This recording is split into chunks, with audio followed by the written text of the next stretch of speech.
தாவேகா தேர்தல் வாக்குறுதிகளை பார்த்தலாம். குடும்ப தலைவர்களுக்கு மாத உதவி 2500 ரூபா. அதாவது 1000 ரூபாயை எப்படி கொடுக்க முடியும் அப்படின்னு ஏடிஎம்கே கேட்டது.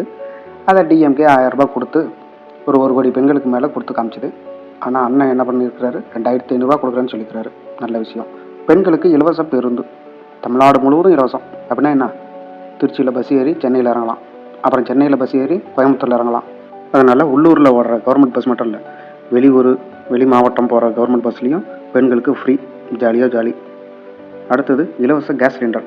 அதாவது வருஷத்துக்கு 6 சிலிண்டர் ஃப்ரீயாக கொடுக்குறாரு. கொடுக்க முடியுமா? அதெல்லாம் கொடுப்பார். அப்புறம் ஏற்கனவே ஓஏபி பென்ஷன் ஒன்று வாங்கிட்டு இருக்காங்க இல்லையா, கலைஞர் பீரியடில் வந்தது. மாதம் 1000 ரூபா கொடுத்துருந்தாங்க. அது வந்து அண்ணன் 3000 ரூபா கொடுக்குறேன்னு சொல்லிக்கிறார். வயதானவங்களாம் ரொம்ப சந்தோஷப்படுவாங்க. இலவச மின்சாரம் ஒரு வீட்டுக்கு 200 யூனிட் ஃப்ரீ. இப்போ 100 யூனிட் ஃப்ரீயாக இருக்குது, அது 200 யூனிட் ஃப்ரீ. மிக்சி கிரைண்டர் எல்லாம் ஃப்ரீயாக ஓட்டிக்கலாம். 200 யூனிட்டுக்கு மேலே என்ன வரப்போகுது? அவ்வளோ யார் யூஸ் பண்ணுறவங்க காசு கட்டணும். அதுக்குள்ளேயே கரண்ட்டு செலவை முடிச்சுக்கிறவங்களுக்கு ஃப்ரீ தான், காசு கட்ட தேவையில்ல. அடுத்தது பெண்களுக்கு 5 லட்சம் வட்டி இல்லாத கடன். ₹1 வட்டி கிடையாது. காசை வாங்குறீங்க, அது அப்புறம் திரும்ப கட்டிடுறீங்க, வட்டி இல்லை. சூப்பர். அடுத்தது திருமண குழந்தை பிறப்பு உதவி. கல்யாணம் பண்ணுறதுக்கு 8 கிராம் தங்கம் பட்டுப்புடவை தராரு. அப்புறம் குழந்தை பிறக்கிறதுக்கு மோதிரம், அது கூட கிட்டு தராரு. அடுத்தது வேலையில்லா பட்டதாரிகளுக்கு 4000 ரூபா தரார் மாதம்.